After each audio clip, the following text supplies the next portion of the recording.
Okay, let me start by saying there's some good news and some bad news. Which one do you want first? Surely the good one. Now, coming from previous generations, you get better build quality, slightly refined design, and OIS added to the main camera. The bad news, well, it has the same processor as the Galaxy A14 5G. That phone was released in 2022, almost 3 years ago. Are there really no better processor options at this price point, or is Samsung just too cocky? There's even more bad news if you are in this region. Only the 4GB version is officially available. So yeah, you cannot escape the lags. Okay, enough with the rants. What makes the Galaxy A17 5G a budget phone worth recommending, if at all? For starters, it's a Samsung budget phone. Most people love the brand, plus that also means good software for the most part and long software support. For the processor, while the Exynos 1330 is the same as they've used for over 3 generations, it still holds up when compared to similarly priced devices. There's a good chance the version coming to this region will retain the Dimensity 6300 from the A16 5G. I don't even know if that's good or bad news, but that's something I'll have to confirm. I got this one before it became officially available in the market. Now, the Galaxy A17 5G maintains similar pricing as the last generation, retailing at its starting price of around $160. In Nigeria, it starts at about 239,900 naira. And as I mentioned before, you only get the 4GB version with 128 gigs of storage in this region. The one I have here though is the 8GB version, which I got before the official version became available, so you might not find it easily. The only thing worthy of mentioning about the unboxing experience is the new box design. Besides that, it's the usual phone and USB cable. It comes in just 3 colors, black, blue, and grey. I think the grey looks the slickest. Now, the Galaxy A17 5G has seen some design refinements. Nothing major, only the camera module now sits on a single island, more in line with the higher A series devices. This is the same device as the A17 4G, by the way, except for 5G, so processor difference. I'll have a detailed review of that one coming pretty soon. And one thing I can commend Samsung for improving is the build quality. While we still have that hideous U-notch, the glass protection is now Gorilla Glass Victus. I believe that makes it the toughest for its price point. Now, you will find Victus 7i on some of the competition, but the regular Victus is flagship grade. The back is made of fiberglass and has a matte finish, better than the glossy finish on the A16 5G. For sound, Samsung is still comfortable with maintaining a mono speaker setup.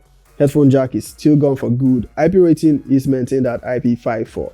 Now, one thing I noticed during the setup process was that the fingerprint scanner requires you now to rub your thumb on the power button rather than tap until it's registered. Unlocking the phone though is still the same process you're familiar with, and it unlocks just fine. The A17 feels better on the hands compared to the previous generation, and that is probably because it got a bit slimmer and a few grams lighter. Also, the frame is better done compared to what we saw with the A16, where you could clearly see lines where the plastic joins. This time it's seamless and not feeling like cheap plastic. I'm starting to think my video reached Samsung executives. Glad someone listened this time. Now, the Galaxy A17 5G uses a dual hybrid SIM slot, so you can either use 2 nano SIM cards or expand the storage with a micro SD card. The base version is 128 gigs. The GSM Arena specs page says it has eSIM support, but that is not true. Only the A36 and above supports eSIM. Also, at this price point, unless you are buying an older phone, you are not going to get eSIM. Just thought to clear that since most people get their spec information from there.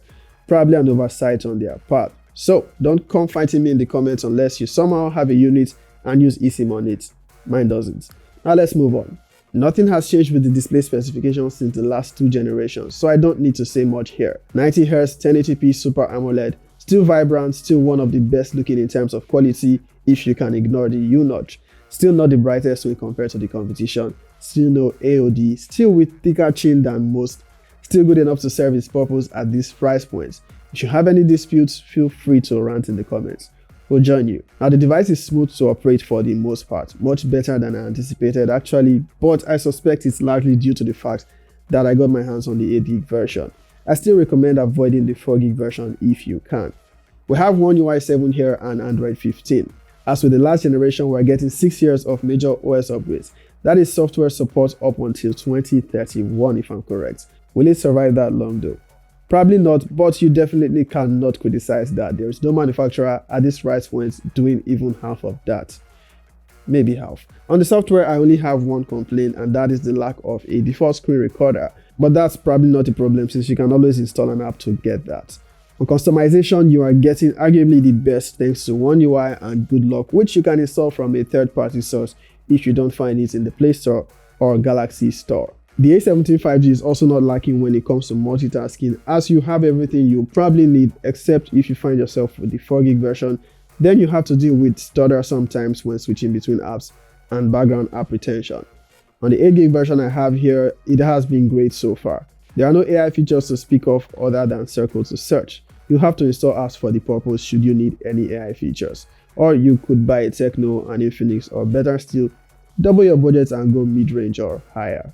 On overall performance, I honestly have no complaints from actual day-to-day use. Yes, the Exynos 1330 here is old, but if it gets the job done, I think it gets a pass, especially since you still won't find a noticeably better performing processor in this budget category unless you're going for used older phones. The only phone I've handled recently in this budget category with a higher processor having higher benchmark scores is the Itel S26 Ultra with a Unisoc processor, and I know y'all don't want to hear Unisoc, so you get what you get. Maybe there's really nowhere for budget phones to go in terms of performance for now, but I refuse to accept that budget phones have peaked. There's still a lot of room for improvement. Plus, there is still room for Redmi to surprise us with the Note 15 series. For gaming, the Galaxy A17 5G holds up well. You're definitely not doing serious gaming at this budget, but here you can do medium to high settings with some games.